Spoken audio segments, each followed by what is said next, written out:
Ian, I'm really slow at recording. Sorry. You think he's going to be mad at me, guys? He might be confused. The coordinate is the radius. The initial coordinate. So, yeah. Ian, I'm the worst because I forgot to hit record for the first page.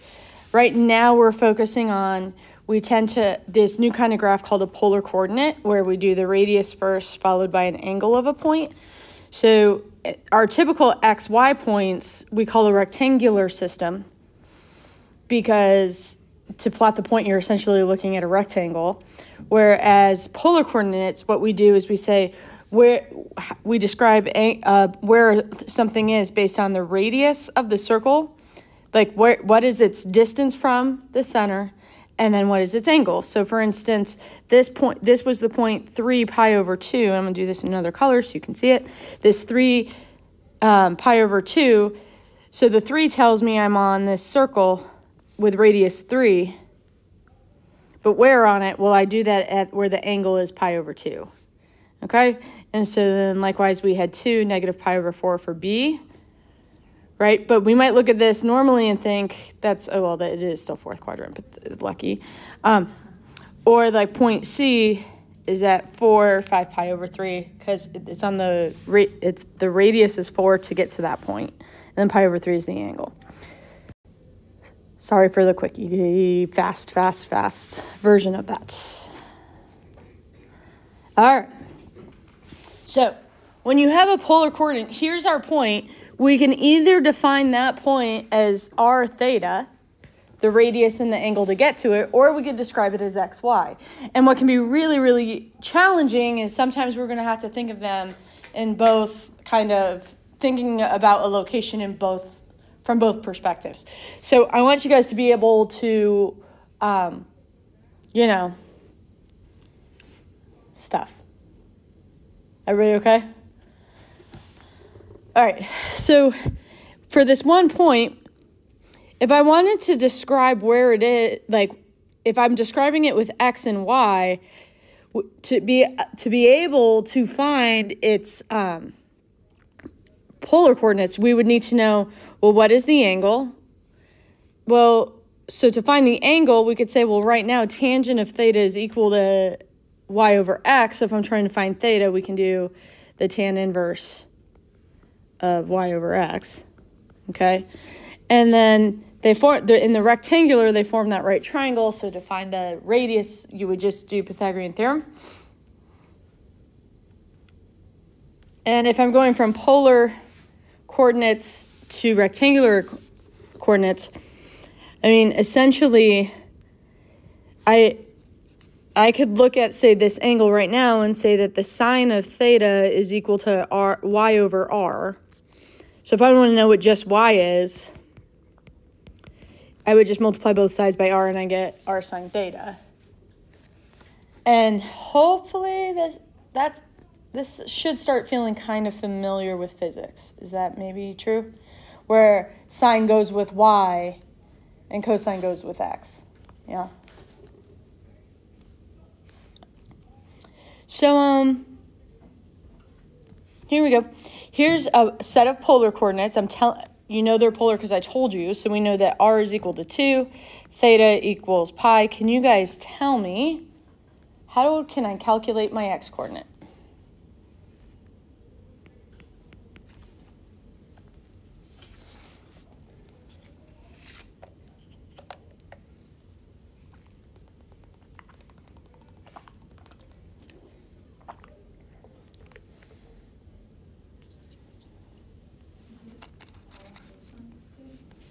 So that would become 2 cosine pi. You with me? What is 2 times the cosine of pi? Negative 2. And then y would equal 2 sine of pi. Which is, something. 0? 0, I think.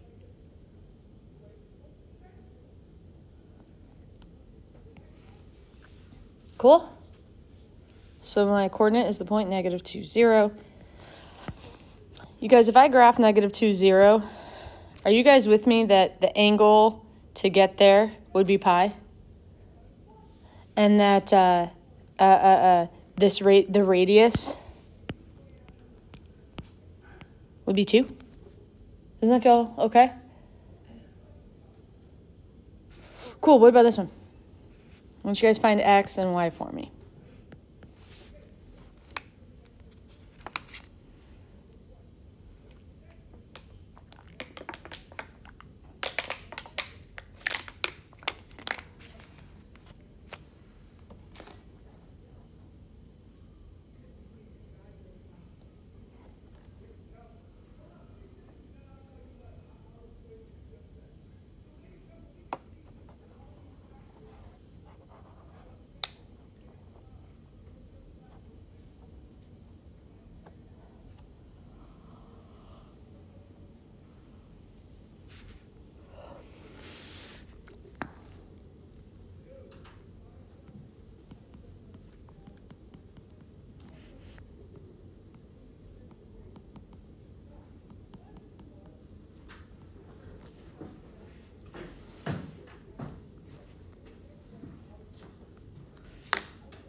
We feeling good so far? All right. You guys want to try the other direction?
All right, now,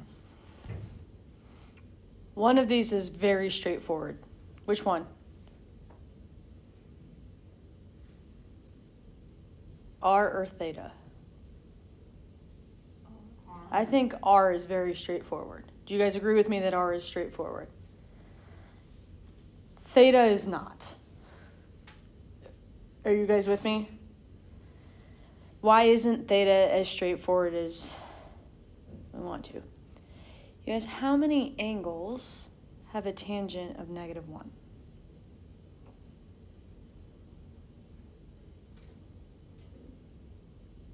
Well, technically, infinite, right? So, because we keep going around and around. What if I limited our domain to between 0 and 2 pi? Which? Oh, there's a lot. In between 0, where the tangent is equal to -1? There's the root 2 over 2 ones. 4 and 7 pi. No, wait. Yeah, those ones and Pi over 4. and pi. Where is tangent positive? Tangent is positive. In Quadrant 1, quadrant First and second. In the first and third. Yeah, first and third. These are where this is where tangent is positive. This is where tangent is negative. Everybody agree with that? No, positive. Yes, there's 2. So the angle, and when is it equal to -1 up here? What would this angle be? 7. What, 3 pi over 4. Up here in that second quadrant, theta would be 3 pi over 4. Is everybody with me? And in the fourth quadrant, theta, if I said between 0 and 2 pi, theta would be 7 pi over 4. So how do I know which one I'm supposed to use? Well, wouldn't it be like either, wait. There is a way to tell. Oh. And here's my hint to you guys. Negative pi over 4. Well, negative pi over 4? You guys, where is negative pi over 4? That's like right here. Yeah, 7 pi over 4 and negative pi over 4 are coterminal angles. Yeah. So here's how we decide which one of these. So we know our angle. Are you guys comfortable saying our angle is either 3 pi over 4 or 7 pi over 4 based on what we have right now? And we're describing the location of a point, yes? What point are we describing the location of? The second quadrant. -1, +1. So if I plotted that point, are you guys with me that in order to be in that quadrant, the angle would have to be 3 pi over 4? Or if you said -5 pi over 4? Do you guys get what I'm saying? You look at what quadrant the point is in to help you determine your angle. Because this point is in the second quadrant, our angle needs to be between pi over 2 and pi, which is 3 pi over 4. So, cool. So our point is 2, and then 3 pi over 4, like I just wrote. Yeah. Good morning, Meister. You know what I'm going to do? I'm going to drink more coffee because it's Friday and I'm allowed to drink caffeine past noon on Fridays. Because if I stay up a little later, I just sleep in. If you put it in your calculator, what will you get? Undefined? No. What, the tan inverse of -1? Yeah. You would get negative pi over 4. Inverse trig functions, the ones that your calculator uses, and your calculator can only do functions. And so when you're doing inverse tangent, technically inverse tangent might look like this. If here's my x-axis, here's my,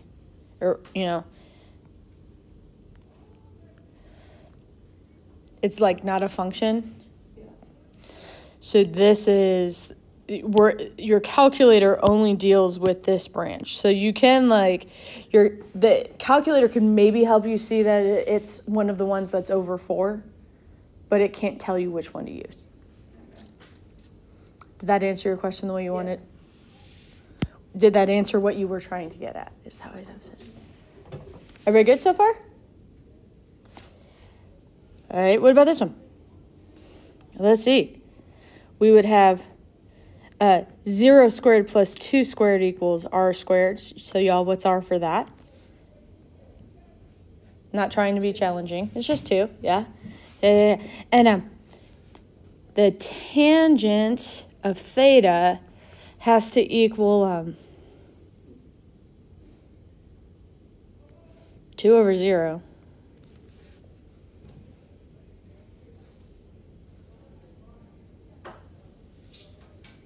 You guys, I'm upset with this now.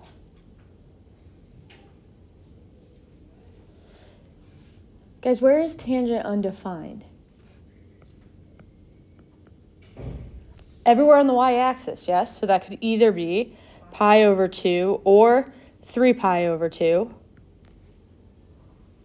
But which one would give me, put me on the positive y-axis since it's 0, 2? Pi over 2. So this one we would write as 2 pi over 2.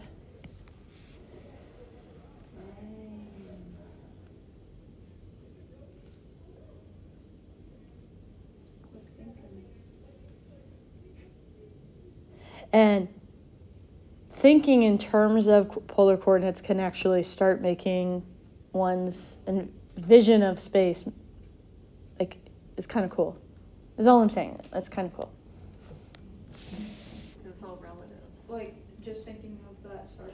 But, there's only one point that is 5 meters away and 2 degrees above me, right? So it's still a specific location, but but that same point is like this and this from me. They're just 2 different. Maggie brought that for me. My grand, yeah. stop right there, Maggie. I don't know what you're going to say. Hi. Hi. 0 people have come up to me. I'm like, that's fine. That's fine. I just think it's kind of funny. I bet you get emails. I think. Yeah. I just think it's really funny. It's like trying to be nice. About what? I just said, you know, if I'll be taking more trips with students in the future, and if anyone is interested in being a chaperone at some point, let me know. And 0 staff members have come up and said anything. It just makes me laugh. Is it me? No. It's the students. It's the students. Some of them. It's because we're graduating. That's probably fair. I mean, sometimes you hear about drama happening on trips. All right, guys. So, just like we have equations like y equals mx plus b, like we can graph in a rectangular coordinate system. In fact, the graphing you've done your entire life in an algebraic-based course has been graphing in a algebraic. There is also like graphing in a polar equation. Okay, so we typically write polar equations where r is a function of theta. Okay, where we change theta and that tells us where, so we kind of almost not that different from when we were thinking about things parametrically. In fact, parametrics are going to come back into play.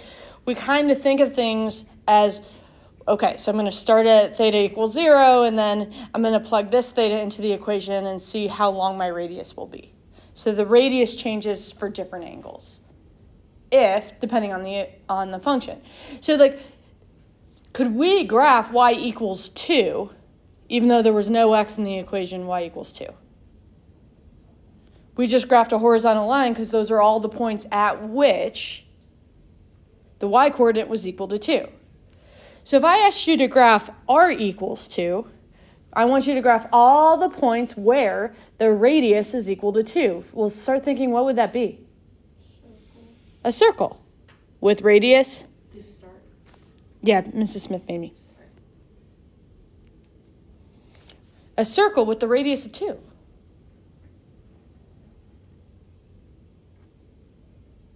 Cool? What if I asked you to do the equation theta equals pi over 3? Is it a line? A linear? So let's think of a point where theta is pi over 3, right? That might be 1 pi over 3. And then 2 pi over 3, which would just mean that it would just be a linear where this angle is pi over 3, which I don't think I did a very good job of recognizing. But do we continue it past the origin too? You can have a negative radius. Okay. But It's that's just- not negative pi over 3. Right. Yeah. Yeah, negative radius. Negative radius. Negative radius. Yeah, okay. What? A negative radius goes in this direction. It goes opposite direction from the positive angle.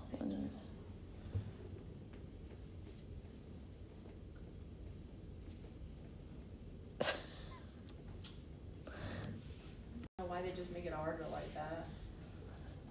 Stupid mathematicians, always making things hard. All right, you guys, wait till you see this next one. So here's a more complex equation. It's r written in terms of theta. Okay, so guys, if I plug 0 in for theta, my radius would be 2 times the cosine of 3 times 0.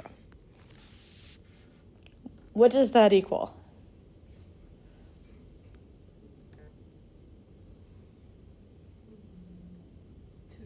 2.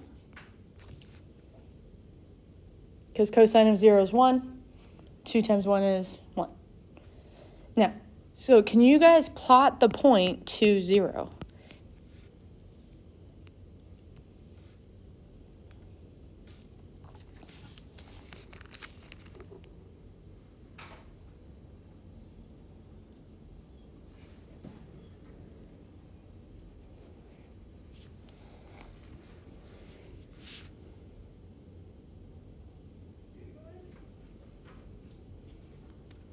All right, did you guys plot it right here?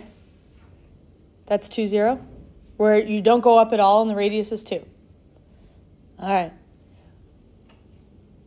What happens when I fill in pi over 6?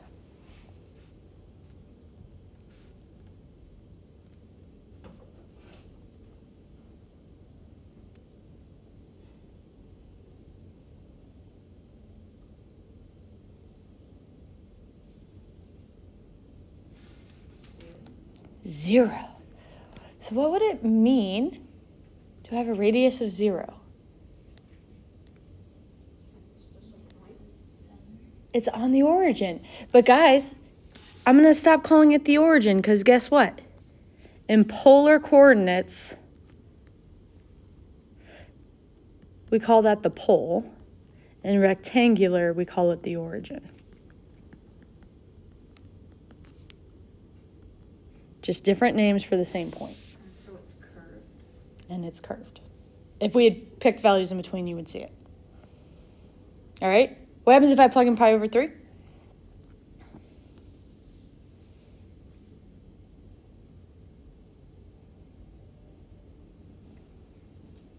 Wait, why is it curved? That's just what this particular graph looks like. Because I know it's curved. Okay. Like, let's put it this way. If we would have done pi over 12, we would find a different radius each time. Like, it would fit. Like, pi over 12 might be this point right here, and you'd see the curvature if we did all the points in between. Everybody good? Guys, what are we getting when we plug in pi over 3?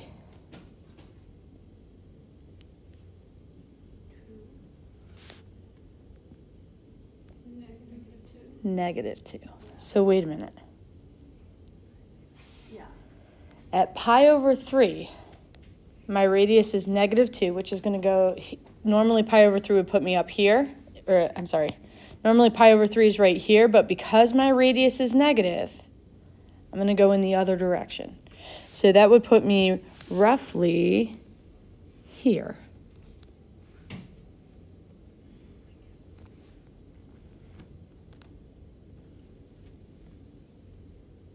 And then if I plug in pi over 2,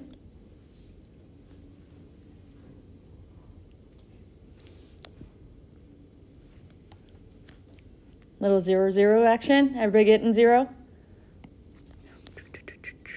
Oh, I'm still in eraser mode.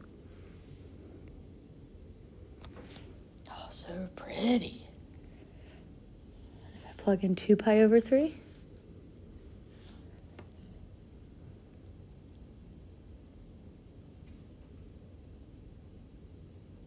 be 2 cosine of 2 pi, right?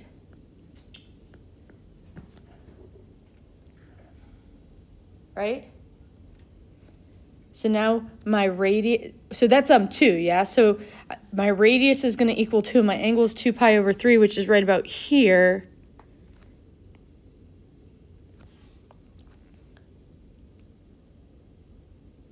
And what do you think would happen if I kept going on that same pattern? Like, what if we took this all the way around to pi? It would come down to, we would hit 0 again. We'd go to 5 pi over 6 next. And then back to pi, we get 2. And you guys, this particular type of equation is called a Rose curve. Now, I'm going to give you guys a few minutes to play with this in your calculator. You ready? Remember how we were able to switch to parametric mode? Go back to mode, and there is a polar mode. Oh no, it's going to be theta now. Yeah, it's definitely going to fill it in with theta now.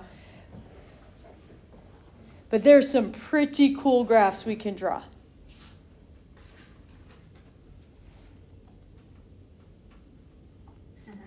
It's so silly. So I'm going to give you guys a minute. Just try typing in some different equations. Because there's some really, like, some with sine and cosine. What happens if you square theta? Like, there's some cool stuff that happens. I've never seen what happens when you square theta. I'm going to do it. Whoa. Do theta to the fourth. I actually just did that. That's really cool. And do you see how it follows the path for you? And guys, those rose curves, I would encourage you to look at rose curves are whenever you are of the form r equals a times sine of n theta or cosine theta, cosine of n theta. So like this one, here's the a, here's the how many times of theta we're going around. Oh, so it's like odd exponents. I'm sorry? Nothing, I just realized. It's a spiral. It looks like It's a beautiful spiral at that. I wonder what the equation for the Fibonacci spiral is. I'm sure it's there. I don't know what it is either. Whoa, what's that?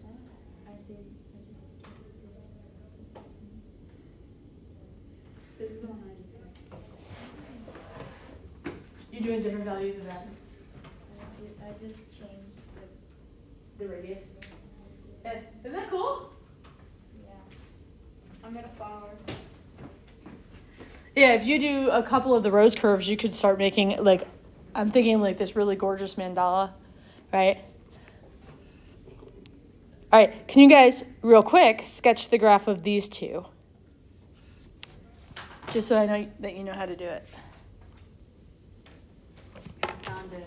It's really pretty. It's not a pretty equation.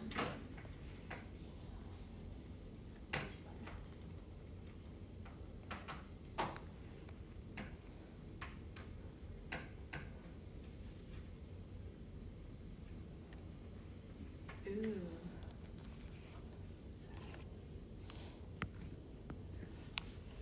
Man, you guys, it's not that I've been flying blind, but I didn't look at my notes for hardly any of this.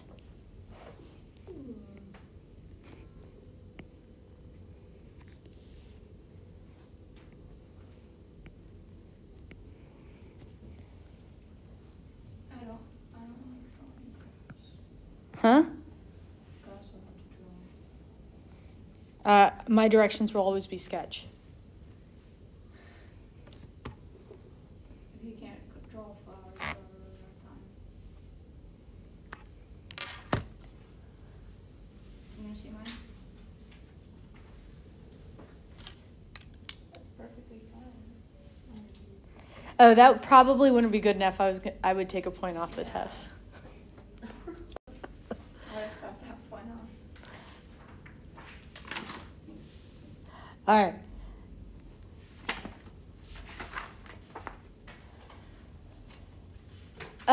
Before I forget, are you guys going to work on the homework at all this weekend? Because there's a typo in the homework.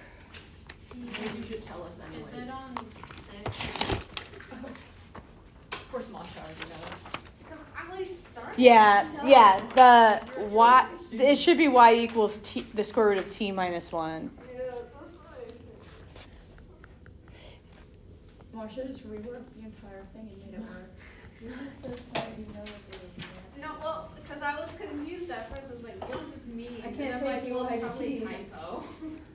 What, you assume I would make a typo? That seems like an crazy thing to think. Marshall's trying to take dy. No, I just looked back at the notes and I'm like, this doesn't make What sense. do you think dy is? One. Well, It is. It is 1. Okay, you guys, are you ready? Nuh-uh. Just a little bit more. Or you don't get the proof on Monday. Okay.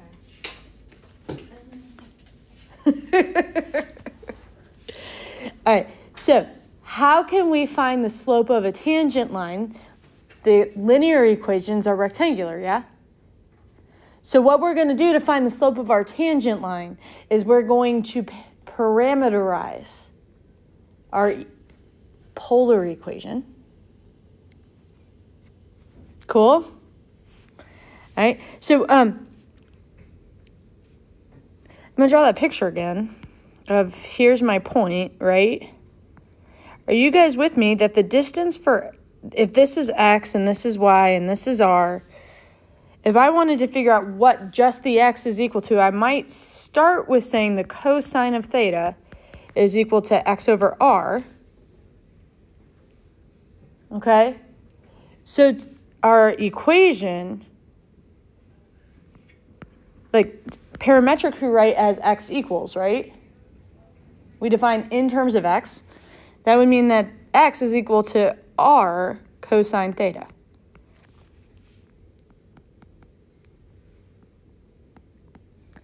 And y equals r times the tangent. That's what. You guys, you're right. We should wait till Monday for the rest of this.